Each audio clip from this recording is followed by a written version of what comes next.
الذي خلقكم من نفس واحدة وخلق منها زوجها وبث منهما رجالا كثيرا ونساء واتقوا الله الذي تسألون به والأرحام إن الله كان عليكم رقيبا صدق الله العظيم. ثم قال النبي صلى الله عليه وسلم النكاح سنتي ومن رغب عن سنتي فليس مني. Bersyukur kita kehadirat Allah Subhanahu wa taala dengan mengucapkan alhamdulillahirabbil alamin. Bersolawat kita kepada baginda Rasul sallallahu alaihi wasallam. Allahumma salli ala sayyidina Muhammad wa ala ali sayyidina Muhammad. Sembari dari itu kita ucapkan salam. Assalamu alayka ya Rasulullah. Assalamu alayka ya Nabi Allah. Assalamu alayka ya Sayyidil Mursalin. Bapak-bapak, ibu-ibu, para jemputan majelis yang dirahmati Allah, dan kepada kedua mempelai yang baru saja diakadkan sejak saat ini resmi menjadi suami istri. Alhamdulillah, tidak ada abad janggal. Semuanya berjalan sesuai dengan yang kita harapkan, sesuai yang kita inginkan, dan hendaknya hasilnya juga sesuai yang kita inginkan, sesuai yang kita harapkan. Akhirnya saya diberi amanah untuk menyampaikan nasihat pernikahan. Nasihat pernikahan ini sebenarnya berat. Entah kalau bapak-bapak, ibu-ibu ya, di rumah tangga saya itu bukan aman-aman saja, banyak problematika, tidak selamanya mulus, tidak selamanya berjalan sesuai dengan yang diharapkan. Yang kita harapkan satu, ternyata yang datang dua, yang kita minta tiga, yang datang satu. Tidak pernah saya alami kesempurnaan itu. Jadi kalau seandainya ada kurang dan janggalnya, mohon maaf. Mungkin bapak-bapak, ibu-ibu lebih sempurna rumah tangganya daripada saya. Baik, Rasulullah Shallallahu Alaihi Wasallam bersabda, menikah itu adalah fitrah, anjuranku.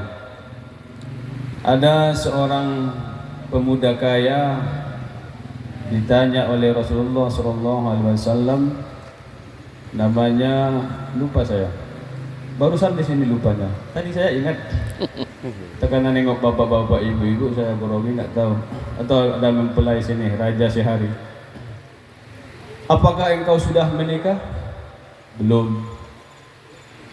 Apakah engkau memiliki hamba sahaya perempuan? Tidak. Ini pemuda ini kaya raya. Kalau engkau tidak menikah, maka engkau tidak bagian dari umatku. Kalau engkau menjadi seperti pendeta Nasrani, ya berlakulah seperti pendeta Nasrani. Maka orang itu berkata, ya Rasulullah, saya tidak mau menikah kecuali dengan orang yang engkau pilihkan, engkau jodohkan kepadaku. Maka Rasulullah SAW pun menjodohkannya dengan seorang wanita solehah, kaum muslimin, kaum sahabah yang berada di kota Madinah. Ini artinya Rasulullah SAW sangat mempedulikan pernikahan. Dan Rasulullah SAW mempraktekkannya sangat amat sempurna.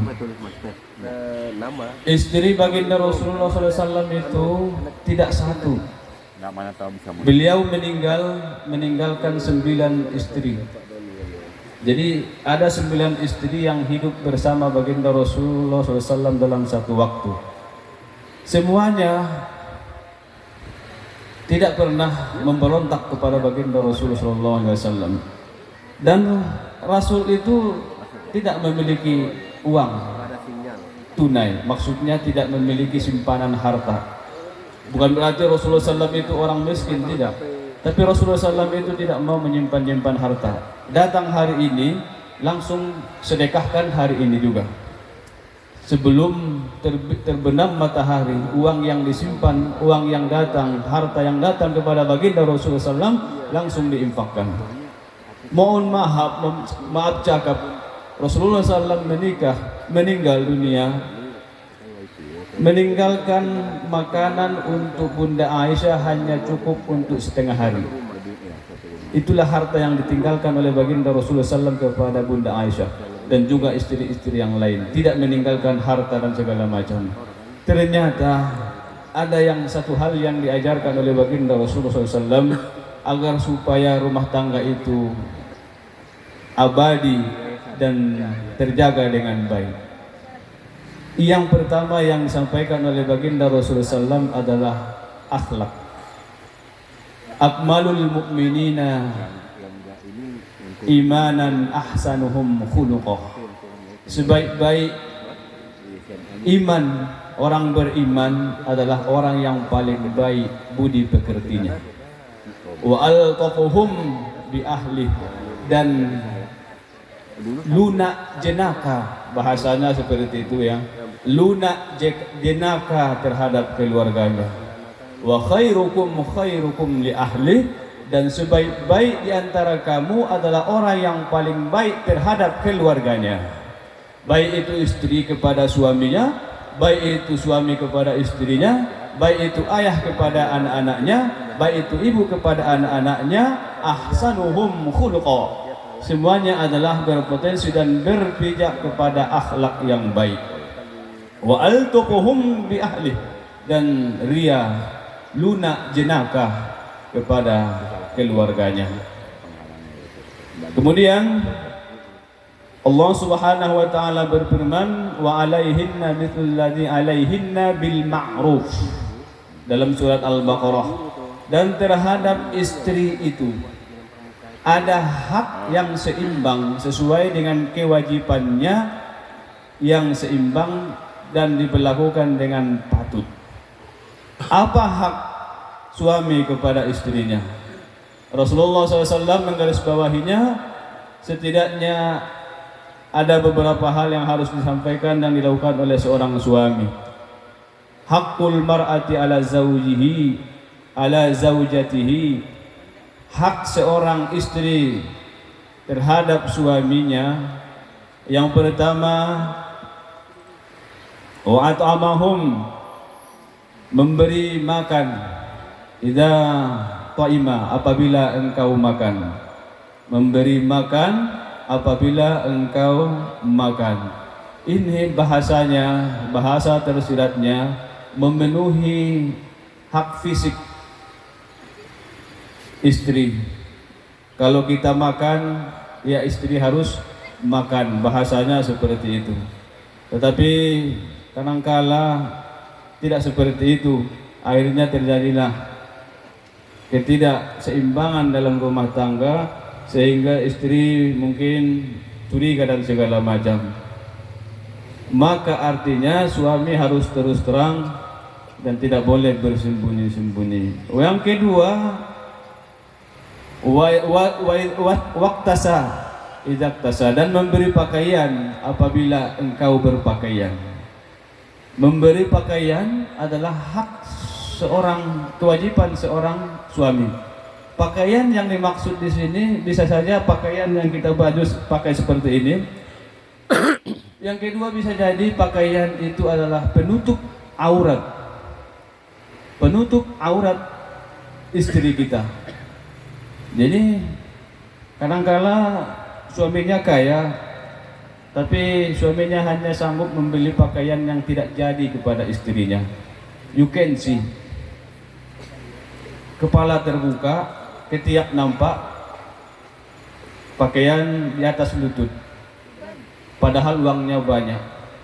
Jadi maksud Rasulullah SAW itu tutup semua aurat istrimu, karena itu adalah kewajiban seorang suami.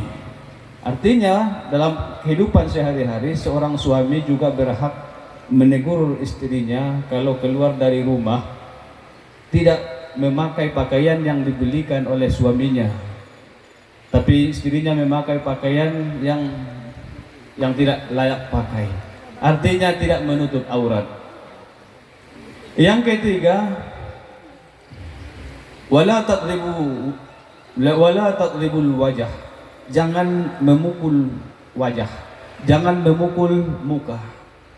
Bisa jadi maksudnya memukul dengan tangan langsung, bisa jadi secara maknawi adalah jangan permalukan istrimu di tengah orang ramai.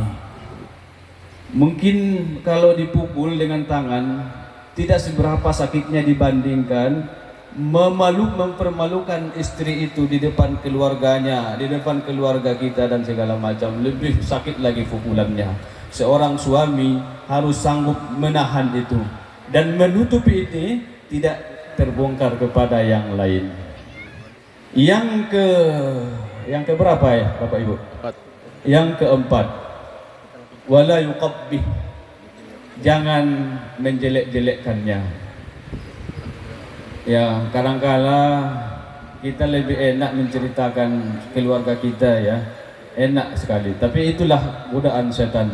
Jadi seorang suami harus sanggup menutup dan menahan, jangan sampai menjelek-jelekkan istri. Yang terakhir, wala yahjuruhunna illa fi baitihi, dan jangan menahan mereka kecuali di dalam rumah. Artinya kalau ada pertengkaran, ada percekcokan di rumah, suami jengkel, istri jengkel, jangan keluar dari rumah. Istri juga jangan keluar dari rumah. Suami juga jangan keluar dari rumah. Pendamlah di situ, tahanlah di situ, jangan sampai keluar rumah. Makanya kalau sudah sempat keluar dari rumah, maka setan pun datang. Tahan, berkelahi, bisa saja berkelahi. Salah paham, bisa jadi salah paham, tapi tetap di rumah. Jangan keluar gara-gara jengkel dengan istri, lalu suami pergi gentayangan entah kemana-mana, tidak pulang-pulang dan segala macam. Ini harus dijaga dengan baik. Istri juga seperti itu. Kemudian itu kan hak suami. Lalu apa hak istri? Hak istri itu secara umum adalah sanggup menghargai suaminya. Laki-laki itu Bapak Ibu, kalau menurut saya manusia yang paling unik di muka bumi ini. Laki-laki ini yang diharapkan dari laki-laki ini adalah tenaganya, tidak lebih dari itu. Tenaga dan perlindungannya.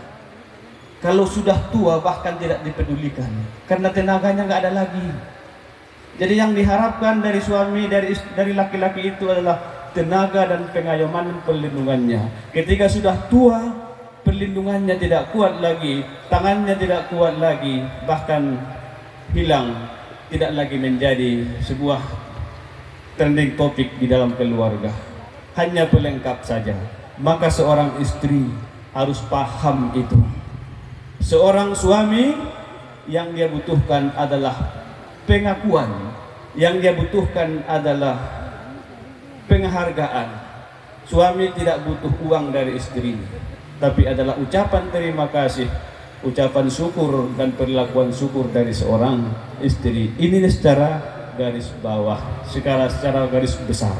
Kalau yang dikatakan oleh baginda Rasulullah SAW, penuhi hak suamimu. Kalau suamimu memintamu, memerlukanmu, penuhi keperluannya, walaupun bagaimana kondisi dan situasinya. Ini berlaku kalau sudah hak yang seperti sebelumnya sudah dilakukan. Inilah mungkin barangkali selebihnya kita belajar, tetap belajar, bertanya kepada orang-orang tua yang ahli agar kita tetap mendapat ilmu pengetahuan dan supaya kita jauh dari godaan setan, dari pengaruh emosional, dari pengaruh amarah, dendam, kusumat dan segala macam. Mudah-mudahan keluarga ini menjadi keluarga yang sakinah, mawaddah, warahmah, dijauhkan dari segala mara bahaya, dilepaskan dari seluruh kesulitan hidupnya, dimudahkan segala urusannya, diberikan anak-anak yang soleh, solehah, yang mudah diatur dan diperintah, dan semuanya mendapat hidayah dan taufik dari Allah Subhanahu wa taala. Amin ya rabbal alamin. Terakhir mari kita bermohon kepada Allah Subhanahu wa taala agar pertemuan dan pernikahan ini menjadi sebuah yang diberkahi oleh Allah Subhanahu wa taala. Kedua mempelai mendapat keluarga yang sakinah mawaddah rahmah, bagi yang hadir dan hadirin dan hadirat mendapat keluarga yang sakinah dan ketenangan dan keimanan yang kokoh dari Allah Subhanahu wa taala. Ala hadhihi niyah wa ala niyatin salihah. Al-Fatihah.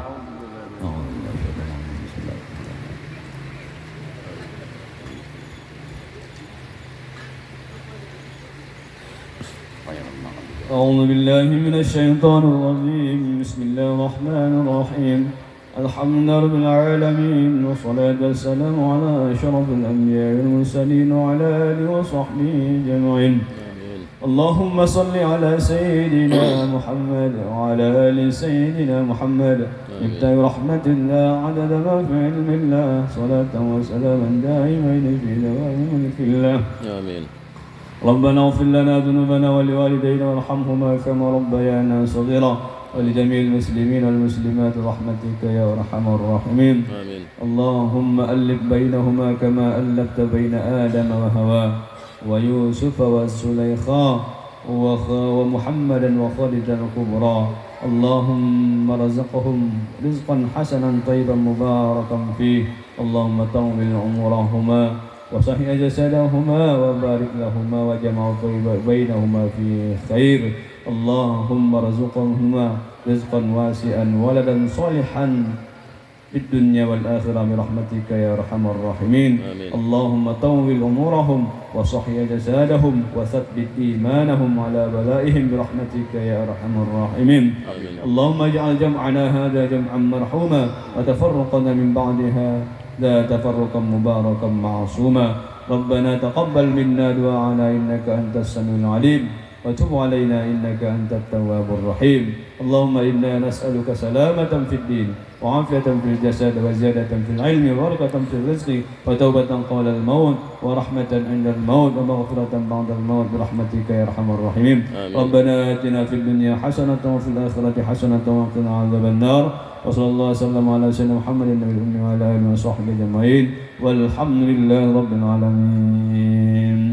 Demikian Bapak-bapak, Ibu-ibu, kepada kedua mempelai semoga sehat walafiat dan berjalan lancar, tidak ada halangan rintangan yang kita hadapi dalam mengarungi kehidupan ini, terlebih khusus dalam pelaksanaan resepsi pernikahan pada hari ini. Amin ya rabbal alamin. Mohon maaf atas segala kekurangan dan kekhilafan. Wabillahi taufiq wal hidayah. Assalamualaikum warahmatullahi wabarakatuh. Waalaikumsalam warahmatullahi Kembali ke situ. wabarakatuh.